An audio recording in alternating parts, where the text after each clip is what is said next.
ጥያቄ ቁጥር 1 አቡነ ተክለ ሃይማኖት የተወለዱበት ቦታ የት ነው? ሀ ደብረ ሊባኖስ፣ ለ ኢቲሳ፣ ሐመሮሃ ዞረሬ።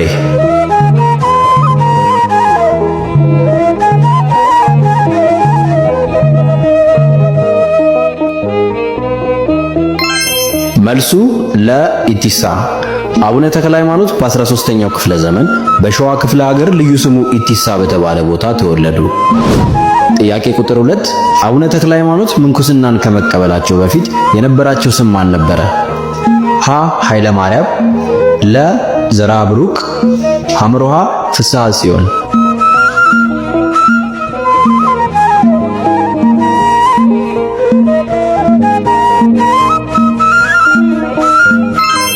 መልሱ ሐመሮሃ ፍስሐ ጽዮን። አቡነ ተክለ ሃይማኖት ገና በተወለዱ በ3ኛው ቀን አሐዱ አብ ቅዱስ ብለው በማመስገናቸውና በቤተሰባቸው ዘንድ ታላቅ ደስታ በመፈጠሩ ፍስሐ ጽዮን ተባሉ። ትርጉሙም የጽዮን ተድላዋ ደስታዋ ማለት ነው። ጥያቄ ቁጥር 3 የአቡነ ተክለ ሃይማኖት አባት ስም ማን ይባላል? ሀ ጸጋ ዘአብ፣ ለ ዘካርያስ፣ ሐመሮሃ ዘርዓ ያዕቆብ።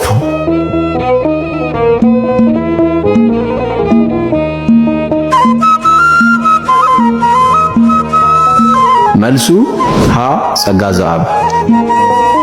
ጥያቄ ቁጥር 4 ተክለ ሃይማኖት ማለት ምን ማለት ነው? ሀ የሃይማኖት ብርሃን፣ ለ የሃይማኖት ተክል፣ ሐመሮሃ የሃይማኖት መሰረት።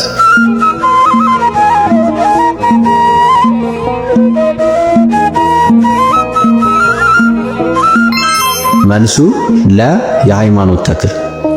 ስሙ ተክለ እና ሃይማኖት ከሚሉ ቃላት የተዋቀረ ሲሆን በኢትዮጵያ ምድር የክርስትና ሃይማኖት ያጸኑና ያስፋፉ በመሆናቸው የእግዚአብሔር መልአክ ቅዱስ ሚካኤል ያወጣላቸው ስም ነው። ጥያቄ ቁጥር 5 አቡነ ተክለ ሃይማኖት በኅዳር 24 ቀን በምን ምክንያት ዓመታዊ በዓላቸው ይከበራል? ሀ ልደታቸውን፣ ለ ዕረፍታቸውን፣ ሐመሮሃ ካህናተ ሰማይን የተቀበሉበትን።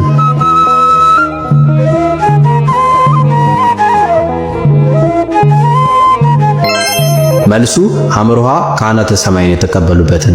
ኅዳር 24 ጻድቁ አባታችን አቡነ ተክለ ሃይማኖት የሥላሴን መንበር ከ24ቱ ካህናተ ሰማይ ጋር 25ኛ በመሆን ያጠኑበት የመታሰቢያ በዓል ነው።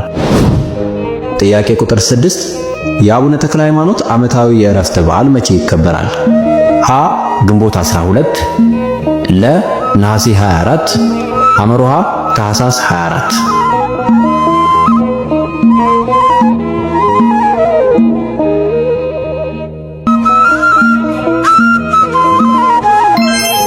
መልሱ ለነሐሴ 24። ጥያቄ ቁጥር 7 አቡነ ተክለ ሃይማኖት በአንድ ቦታ ቆመው ለስንት ዓመታት ጸለዩ? ሀ ለ7 ዓመታት፣ ለ ለ12 ዓመታት፣ ሐመሮሃ ለ29 ዓመታት።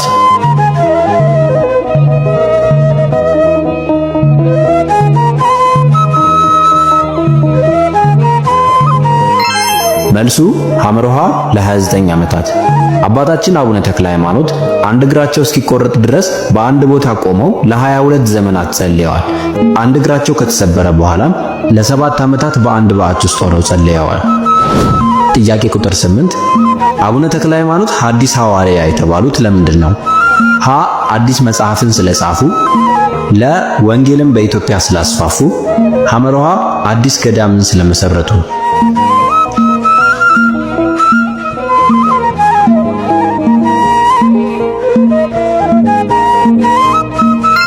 መልሱ ለወንጌልን በኢትዮጵያ ስላስፋፉ። እንደ ሐዋርያት በመላው ኢትዮጵያ እየተዘዋወሩ ወንጌልን በማስተማራቸውና ብዙዎችን ወደ ክርስትና እምነት ስላመጡ ሐዲስ ሐዋርያ ተብለው ይጠራሉ።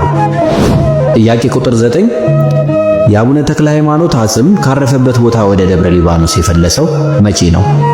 ሀ ግንቦት 12፣ ለ ጥር 24፣ ሐመሮሃ መጋቢት 24።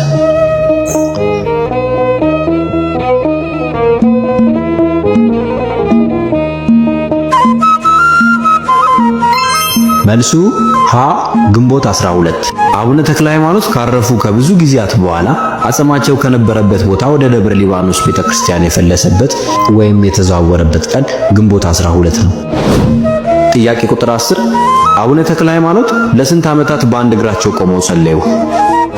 ሀ ለ5 ዓመታት፣ ለ7 ዓመታት፣ ሐመሮሃ ለ12 ዓመታት።